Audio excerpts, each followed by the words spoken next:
Hello, dear online students. Welcome back to our channel. I hope you all are really doing well. So last time पे हम लोग ने states of matter start किया था और states of matter के अंदर में हम लोग ने सॉलिड स्टेट खत्म कर दिया था। एंड नाउ सॉलिड स्टेट के बाद हमने एक लेक्चर डिस्कस कर लिया था सोल्यूशन का, लिक्विड सोल्यूशन का, जिसमें मैंने बताया था आपको कि सोल्यूशन कितने टाइप्स के होते हैं।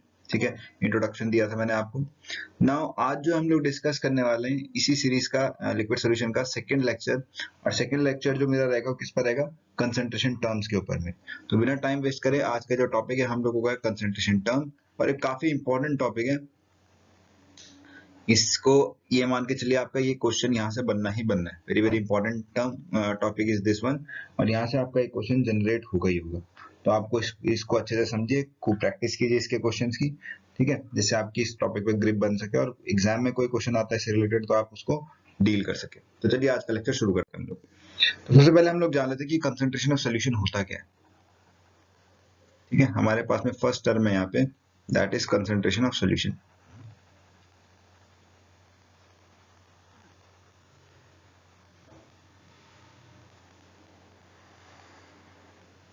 बेसिकली कंसंट्रेशन ऑफ सोल्यूशन क्या है आपका, कि कितना अमाउंट ऑफ सोल्यूट डिसॉल्व है आपका सॉल्वेंट के अंदर में या सोल्यूशन के अंदर में। ठीक है, तो ये क्या है आपका represent represent relative amount of solute in solvent और इन सोल्यूशन, यानी सोल्यूशन आपका सॉल्यूट प्लस सॉल्वेंट से मिलकर बनता है। तो उसमें कितना अमाउंट प्रेजेंट है आपका किसका, सॉल्यूट का, उसे हम क्या बोलते हैं, लिक्विड सोल्यूशन बोलते हैं। ठीक है, नाउ यहाँ पे आपके पास में एक टर्म है अमाउंट। तो ये अमाउंट किसकी फॉर्म में हो सकता है, ये अमाउंट आपका सॉल्यूट के मोल्स के टर्म में भी हो सकता है, मास के टर्म में भी हो सकता है, और वॉल्यूम के टर्म में भी हो सकता है। ठीक है, ये आपको मोल्स के टर्म में भी हो सकता है, मास के टर्म्स में भी हो सकता है, वॉल्यूम के टर्म्स में भी हो सकता है। तो आपको ध्यान में रखना है कि आप लोग किसको डील कर रहे हैं, किस कंसंट्रेशन में आप डील कर रहे हैं, इस चीज को आपको ध्यान में रखते हुए इसको डिस्कस करना है। डिफरेंट डिफरेंट टर्म्स होते हैं, डिफरेंट डिफरेंट एक्सप्रेसिंग टर्म होते हैं, उससे हम लोग क्या करते हैं, इसको डिस्कस करते हैं। तो सबसे पहले हम लोगों के पास में क्या है, हम लोगों के पास में कंसंट्रेशन टर्म्स जो है मैंने इसको दो ग्रुप्स में डिवाइड कर दिया। कंसंट्रेशन जो टर्म्स है मेरे पास, इनको मैंने दो ग्रुप्स में डिवाइड कर दिया है। ठीक है, देयर आर टू ग्रुप्स। तो देयर इज ग्रुप वन, या ग्रुप ए बोल लीजिए, और एक आपके पास में ग्रुप बी।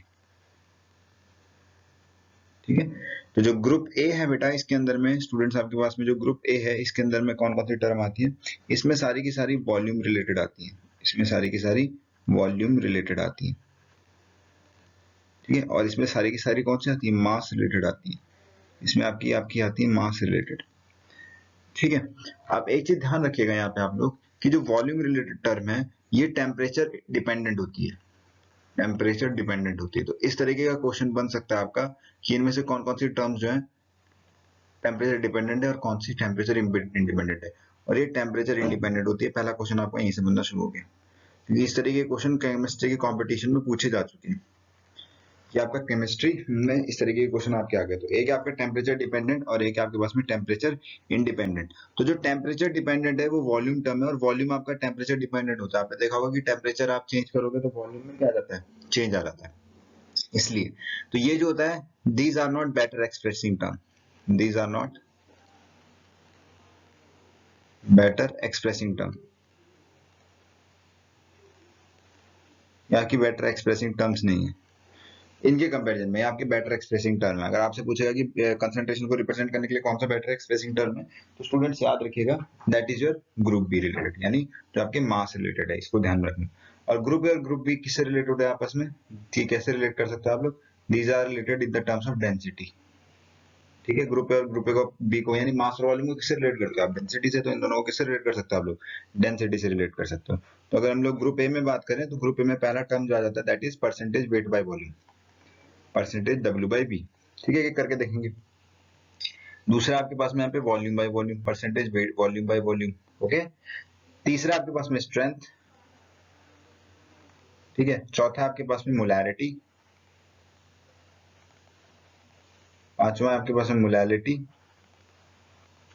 ठीक है, सॉरी यहाँ पे नहीं आएगा ना, ये तो वॉल्यूम मास रिलेटेड है। तीसरा इसमें चौथा, चार हो गया आपके पास में, पांचवा आपके पास में नॉर्मैलिटी,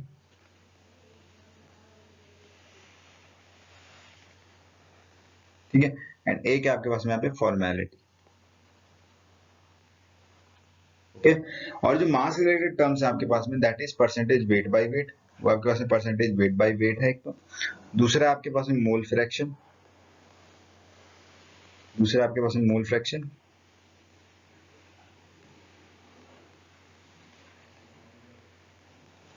ठीक है, तीसरा आपके पास में मोलैलिटी, मोलैलिटी, ठीक है, और आपके पास में पीपीएम, पार्ट्स पर मिलियन। तो जैसे एनवायरमेंटल सुपरवाइजर का एग्जाम है, ठीक है, वहां पे पीपीएम और पीपीवी बहुत इंपॉर्टेंट हो जाते हैं, क्योंकि आप लोग एनवायरमेंट में पॉल्यूटेंट्स है और वाटर में पॉल्यूटेंट्स है, आप उसका अमाउंट पीपीवी और पीपीवी के टर्म में ही निकालते हैं, तो इस चीज को ध्यान में रखिए। Next one is your PPV. तो ये आपके पास में कंसंट्रेशन टर्म्स है, इसमें से मैं आपको इंपॉर्टेंट बता देता हूँ। This molarity is very very important है ना, ये बहुत इंपॉर्टेंट हो जाती है। Apart from this PPM and PPV are very important, क्योंकि एग्जाम ही आपका ओरिएंटेड है उसके ऊपर, तो आपको ध्यान में रखना है। बाकी मोलैलिटी बहुत इंपॉर्टेंट है, और इस चैप्टर के लिए आपके लिए पास मोल फ्रैक्शन बहुत इंपॉर्टेंट है, क्योंकि मोल फ्रैक्शन से रिलेटेड काफी चीजें आपने यहाँ पे डील करनी है। तो ये कुछ इंपॉर्टेंट टर्म्स है, वैसे आपको आनी सारी चाहिए, क्योंकि क्वेश्चंस कहीं से भी कुछ भी बन सकता है अगर सिलेबस में मेंशन्ड है। चलिए एक एक करके इनको देखते हैं हम लोग, ठीक है, एक एक करके हम लोग इनको डिस्कस करते हैं। तो सबसे पहले आपके पास में परसेंटेज वेट बाय वॉल्यूम, ठीक है, फर्स्ट आपके पास में ग्रुप ए को हम लोग डिस्कस करने जा रहे हैं, ग्रुप ए को डिस्कस कर रहे हैं। और ग्रुप ए में जो पहली टर्म है आपके पास में that is percentage weight by volume, that is percentage weight by volume. Okay, तो जब परसेंटेज वेट बाय वॉल्यूम है, परसेंटेज वेट बाय वॉल्यूम, ठीक है, तो परसेंटेज वेट बाय वॉल्यूम का मतलब क्या है? परसेंटेज वेट बाय वॉल्यूम का मतलब है amount of solute dissolving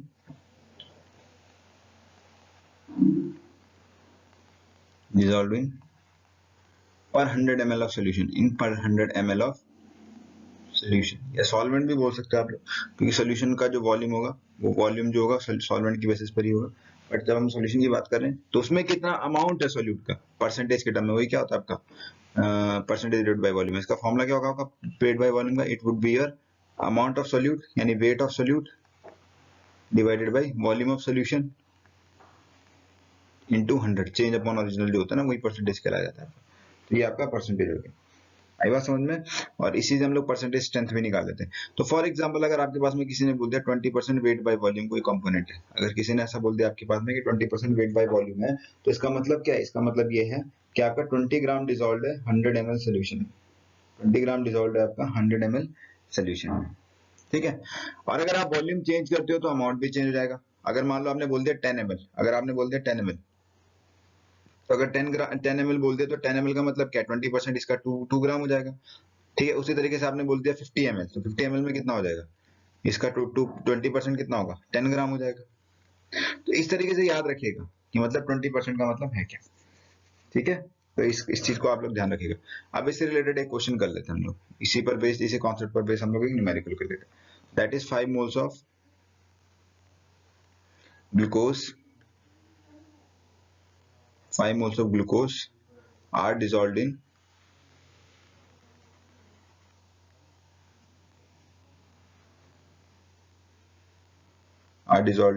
sufficient water, are dissolved in sufficient water to form 10 liter of solution, to form 10 liter of solution। आप साथ ही साथ अपनी कॉपी भी रखिए, उसी पे नोट्स भी बनाते रहिए, जिससे आपको इजी होगा चीजों को आगे डील करने में। Calculate the percentage weight of solution, W/V निकालना है आपको। Calculate the percentage weight by volume, ठीक है। तो इस क्वेश्चन को करिए आप लोग। तो चलिए इस क्वेश्चन में अगर हम लोग देखें तो उसने बोला कि 5 मोल्स का सोल्यूट डिसॉल्व है, ग्लूकोज है ना, 5 मोल्स का ग्लूकोज आपका डिसॉल्व है सफिशिएंट, तो वॉल्यूम ऑफ सॉल्यूशन जो होगी आपके पास में दैट इज 10 लीटर, वो आपके पास में 10 लीटर है। अब देखो 5 मोल्स ऑफ ग्लूकोज दे रखा है, तो ग्लूकोज का अमाउंट दे रखा है आपको मोल्स के टर्म में। तो फॉर्मूला क्या होता है? Moles equals to given mass upon molar mass. सभी हम लोग पढ़ते हैं बचपन में, या नहीं पढ़ा जो पहली बार पढ़ते हैं, तो मोल्स किसके बराबर होता है? गिवन मास अपॉन मोलर मास। तो ग्लूकोज जो होता है बेटा वो होता है C6H12O6, और इसका मोलर मास अगर आप कैलकुलेट करेंगे तो कितना आएगा? ये 180 के करीब आएगा, जहां तक मुझे याद है। 6 96 हो जाएगा, और 72 प्लस 92 यानी 180 के करीब आएगा आपको, ठीक है, 180 ग्राम। तो गिवन मोल्स आपके पास में गिवन है, मोलर मास आपके पास में गिवन है, तो गिवन मास कितना है आपका सोल्यूट का? It will be your 180 into 5, 180 into 5 ये W आएगा आपके पास में। ठीक है, तो अगर हम लोग बात करें, ये लीटर में दे रखा है आपके पास में, तो पर ml की बात करते हैं अगर हम लोग, 1 लीटर हमने बोला कि पर 100 ml, तो 1 लीटर में 1000 ml होता है, ये भी याद रखिए। 1 लीटर में कितना ml होता है आपका? 1000 लीटर होता है, सॉरी 1000 ml होता है। तो 10 लीटर में कितना ml होगा? 10 लीटर में आपके पास में 10 to the power 4 ml होगा। ठीक है, यानी 10,000 होगा। तो चलिए परसेंटेज वेट बाय वॉल्यूम अगर हम लोग कैलकुलेट करें, तो परसेंटेज वेट बाय वॉल्यूम कितना होगा आपके पास में? ये होगा आपके पास में अमाउंट ऑफ सोल्यूट। सोल्यूट का अमाउंट कितना है? 180 into 5 डिवाइडेड बाय क्या? 10,000 into 100। 2 जीरो यहाँ से कट गया आपके, और 1 जीरो यहाँ से कट गया, और 5 2 से क्या हो गया? 10, और ये कितना हो गया आपके पास? 9। यानी आपका आंसर जो है that is 9% wait by volume. इतना अमाउंट आपका वेट बाय वॉल्यूम यहाँ पे प्रेजेंट है। ठीक है, ये चीज आपको ध्यान रखना। ओके, ना इतना ज्यादा वॉल्यूम है तो आप कई बार क्या होता है कि वॉल्यूम ऑफ सोल्यूशन को हम लोग वॉल्यूम ऑफ सॉल्वेंट मान के चलते हैं, क्योंकि डिसोल्यूशन जो है आपके पास में क्या चल रहा है? सफिशिएंट वाटर बोला ना आपका, तो चेंज में वॉल्यूम नहीं होगा। डिसोल्यूशन करने पर जो वॉल्यूम आपने सॉल्वेंट का लिया होगा वही आपका किसका होगा? सोल्यूशन का होगा। और सेकंड जो हमारे पास में कंसंट्रेशन टर्म है दैट इज स्ट्रेंथ। हालांकि ये इतनी पूछी नहीं जाती है, लेकिन कई बार ये रिलेट करने के लिए आ सकती है। तो स्ट्रेंथ होता है आपका ग्राम पर लीटर। स्ट्रेंथ को क्या बोलते हैं हम लोग? ग्राम पर लीटर। यानी कहने का मतलब ये है कि जो हमने परसेंटेज वेट बाय वॉल्यूम पढ़ा है उसी का छोटा हुआ है। Mass of solute dissolved in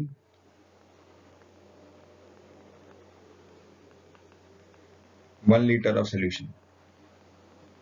ठीक है, किसकी बात करें हम लोग? Mass of solute dissolved in 1 litre of solution. 1 litre के सोल्यूशन में जो आपका अमाउंट डिसॉल्व होगा उसी को क्या बोलते हैं हम लोग?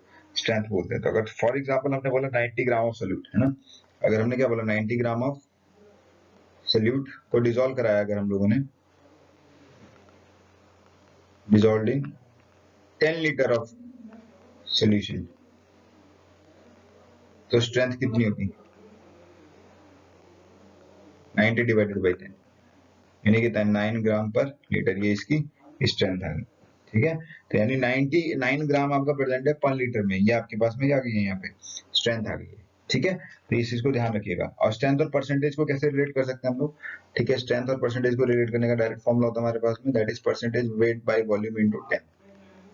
ठीक है, इसको ध्यान में रखिएगा आप लोग कि आपके पास में डायरेक्ट जो रिलेशन है स्ट्रेंथ और परसेंटेज वेट बाय वॉल्यूम का क्या है? Percentage weight by volume into 10। Okay, तो अगर मैं percentage weight by volume strength दी हुई है और परसेंटेज वेट बाय वॉल्यूम निकालना चाहता हूं तो उसको हम लोग परसेंटेज से डिवाइड कर सकते हैं। इसी को ध्यान में रखिएगा। नेक्स्ट है आपके पास में थर्ड जो है that is weight, percentage weight by volume, that is percentage weight by volume.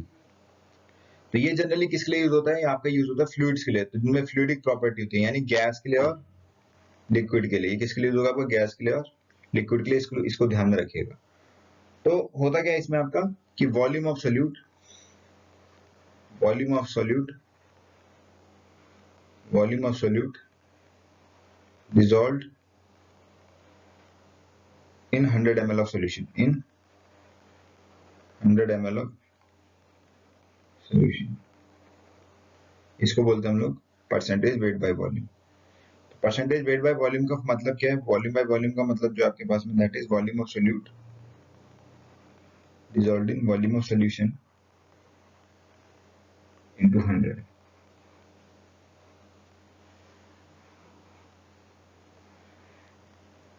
इसको बोलते हैं okay, this is your percentage weight by volume.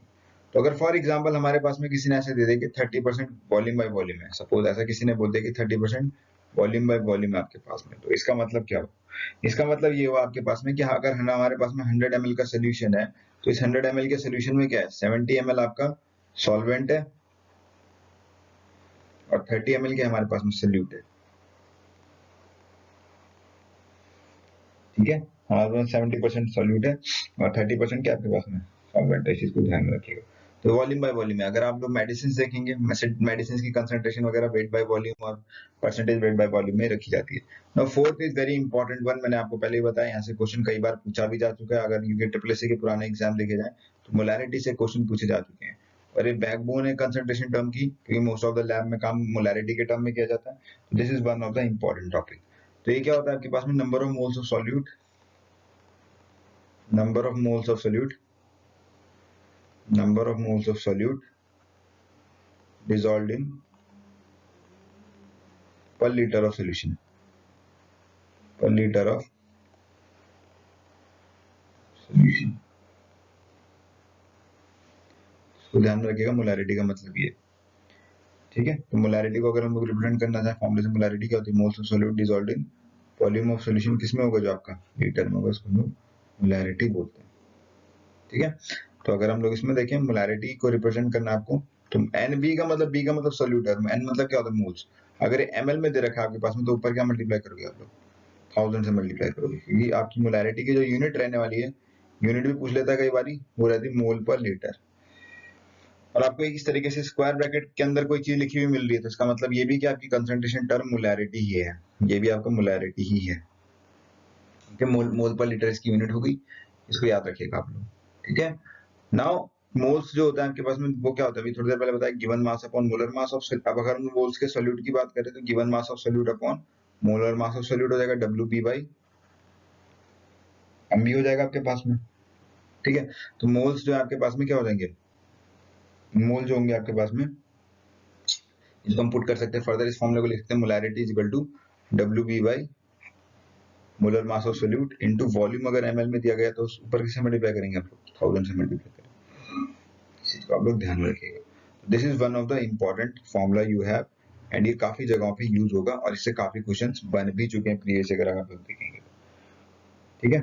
ये चीज है आपके पास में, अगर हम यहाँ से क्वेश्चन भी बनाना चाहें, तो इस चीज को ध्यान में रखिएगा आप लोग, कि अगर हम लोग के पास में 10 लीटर का वॉल्यूम है, वॉल्यूम हमारे पास में, क्वेश्चन छोटा सा बना देता हूँ मैं, 10 लीटर का वॉल्यूम है, ठीक है, और आपके पास में 5 मोल्स है, मोल्स ऑफ सोल्यूट आपके पास में 5 दे रखा है, तो कंसंट्रेशन क्या होगी, ऐसा पूछ सकता है। तो कंसंट्रेशन को हम लोग सी के टर्म में भी दिखाते हैं, N/B, ये जो मोलैरिटी है, मोल्स क्या आपके पास में 5 डिवाइडेड बाई 10, यानी क्या हो जाएगा 0.5।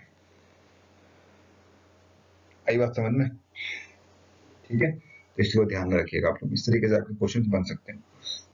तो यहाँ से हम लोग एक स्ट्रेंथ का और इसका रिलेशन भी बना सकते हैं। सपोज करके आपके पास में ग्लूकोज का अमाउंट दे दिया, आपको बोल दिया ग्लूकोज है, ग्लूकोज के 5 मोल है मान लो, ठीक है, 10 लीटर में, वॉल्यूम आपका 10 लीटर का सोल्यूशन का, तो पूछ लेगा भाई कंसंट्रेशन क्या होगी, तो कंसंट्रेशन मैंने बताया आपका यही होगा, मोल्स के आपके पास में 5 है, और वॉल्यूम कितना है 10 लीटर, यानी कितना हो जाएगा 0.5 मोलर हो जाएगा आपके पास में।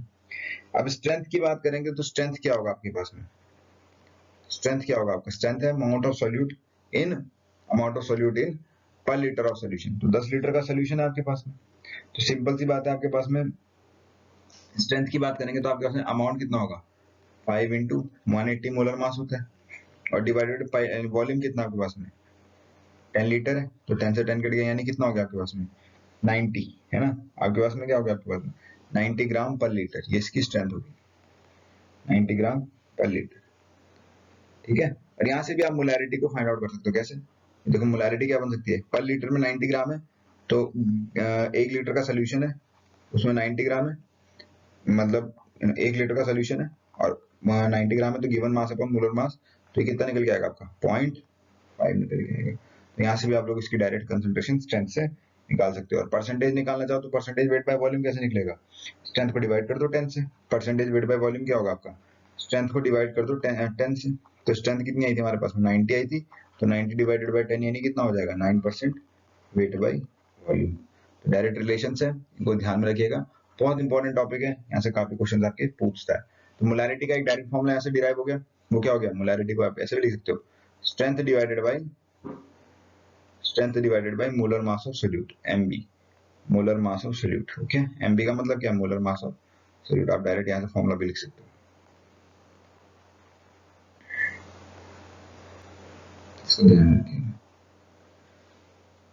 नाउ कुछ और टर्म्स है जो मोलैरिटी से रिलेटेड है, ठीक है, कुछ और टर्म्स है जो आपकी मोलैरिटी से रिलेटेड है, जैसे आपके पास में बोल दिया, अगर इस चीज को समझ लीजिए, 1 मोलर का मतलब समझ लीजिए, तो 1 मोलर अगर कहीं पे भी लिखा हुआ है, तो 1 मोल डिसॉल्व्ड इन, 1 मोलर का मतलब 1 मोल dissolved in per litre of solution, इसको ये मान के चलिए सोल्यूट के मोल्स है, ठीक है।